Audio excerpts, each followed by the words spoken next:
Hello guys, കുറച്ച് ദിവസം video ഇടാത്തോണ്ട് കുറച്ച് എനർജി കൂടിയോന്ന് സംശയം. ഒരുങ്ങി കെട്ടി പോണ നമുക്കൊരു റിസപ്ഷൻ ഉണ്ട്. ഞങ്ങളുടെ സാറിന്റെ കല്യാണമാണ്. നിന്റെ വീട്ടിൽ വന്ന് തിന്ന് മുടിപ്പിക്കുന്നു വിചാരിച്ചിട്ട് ഞങ്ങളോട് റിസപ്ഷന് വന്നാൽ മതി എന്ന് പ്രത്യേകം പറഞ്ഞിട്ടുണ്ടായിരുന്നു. അപ്പൊ നമ്മൾ ഉച്ചക്കാലത്ത് വയറ് കാലിയൊക്കെ ഇട്ടാ പോയത്. അവിടെ കളി ഒരു ജ്വല്ലറി ബിസിനസ് ഒക്കെ സ്റ്റാർട്ട് ചെയ്തിട്ട് നമ്മൾ ആദ്യമായിട്ടാണ് ഒരു മാലൊക്കെ എടുത്തിട്ടുണ്ട്. തീരുന്നതിന് മുന്നേ നമുക്ക് അവിടെ എത്തണം. അതുകൊണ്ട് ലൊക്കേഷൻ ഒക്കെ ഇട്ടിട്ടാണ് പോണിട്ടാ. വാഹനത്തിൽ നിന്ന് ഇറങ്ങിയപ്പോഴാണ് ഞാൻ ആ കാര്യം ശ്രദ്ധിച്ചത്. നമ്മുടെ ശിശു ബാഹുബലിയുടെ ചെരുപ്പൊക്കെ ഇട്ടാ വന്നേക്കണ്. ഇവിടെ ശിവകാമി. അങ്ങനെ നമ്മൾ ഹോളെത്തിട്ടാ ആരംഭിക്കലാമാ.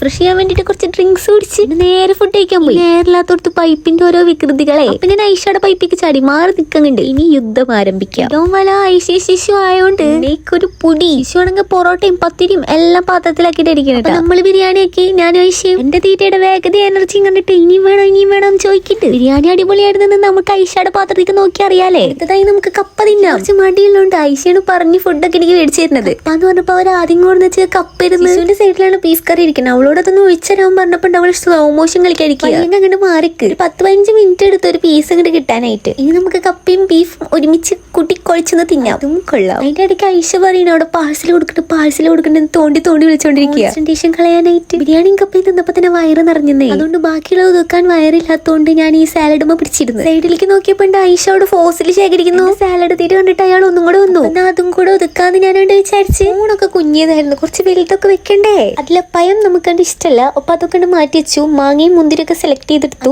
അതൊക്കെ ഒതുക്കി വരികയായിരുന്നു. അപ്പോഴാണ് ആലോചിച്ചത് ചെക്കനെയും പെണ്ണിനെയും കണ്ടില്ല. യുദ്ധം തീരാൻ കുറച്ച് സമയം എടുത്തോണ്ടാണ്. അങ്ങനെ അതൊക്കെ ഒതുക്കി നമ്മൾ നേരെ പോയിട്ടാ ചെക്കനെയും പെണ്ണിന്റെ അടുത്തേക്ക്. ഇടയിൽ ഐഷ പറയുന്നുണ്ട് ഐസ്ക്രീം കഴിച്ചില്ല എന്ന് പറഞ്ഞ് ഒന്നുകൂടി ജ്യൂസ് കുടിച്ചിട്ട് പോവാന്ന്. കഴിഞ്ഞു. ഇത് സർബത്ത. ഐസ്ക്രീം വാങ്ങിയപ്പോഴാണ് നമുക്ക് സമാധാനമായത്. അപ്പൊ അത്രേ ഉള്ളൂ. ബൈ.